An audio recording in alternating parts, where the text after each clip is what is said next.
a vigil has taken place in Brixton to remember the thousands caught up in what's become known as the Windrush scandal. It led to a compensation scheme being set up by the government for those affected, but nearly 80 years after the seeds of the scandal were sown, it's still not over. Here's Alison Earle. Honouring those who helped rebuild Britain, only to be told they didn't belong here. 99-year-old RAF veteran Prince Albert was part of the Windrush generation. Some household had nasty remarks. No dogs, no blacks, Irish. And the struggles didn't stop there. Later changes in policy saw thousands from the Caribbean wrongly classed as illegal immigrants. Glenda was among them. I went for a lot: depression, suicidal thoughts, and I just didn't feel as if I was believed, and I felt as if I was an alien in this country.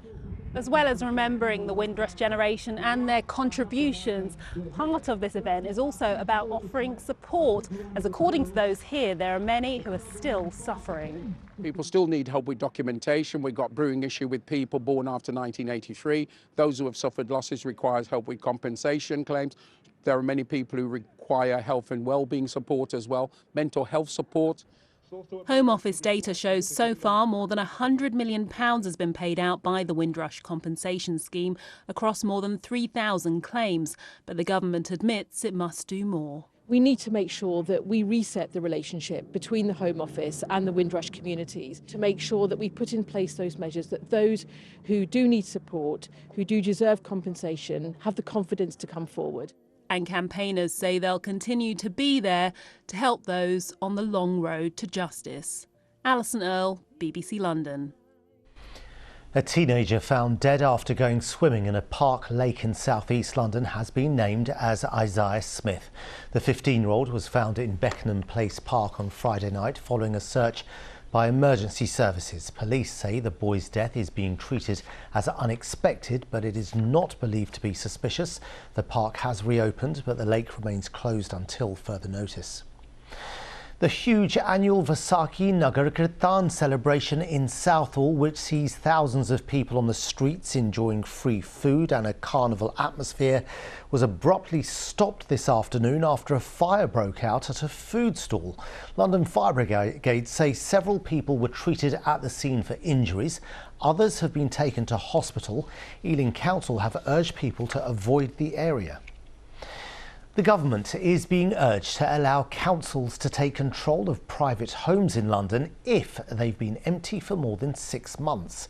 Westminster City Council believes there are thousands of properties in their borough alone which could be put to better use.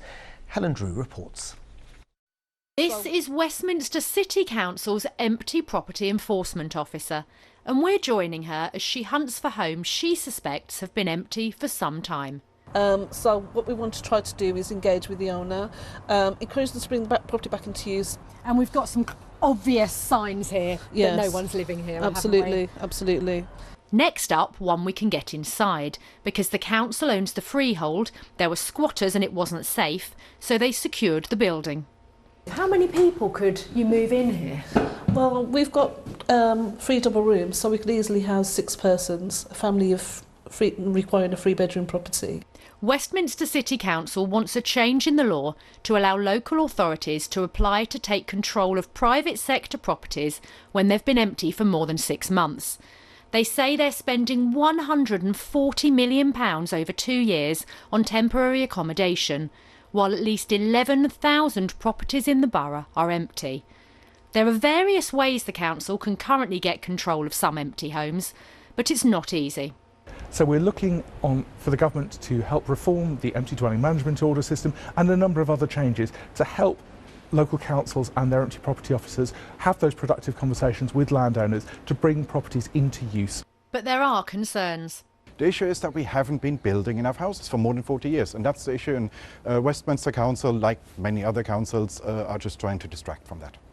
The government told us they will support councils to tackle empty homes by strengthening their powers to take over the management of vacant residential premises.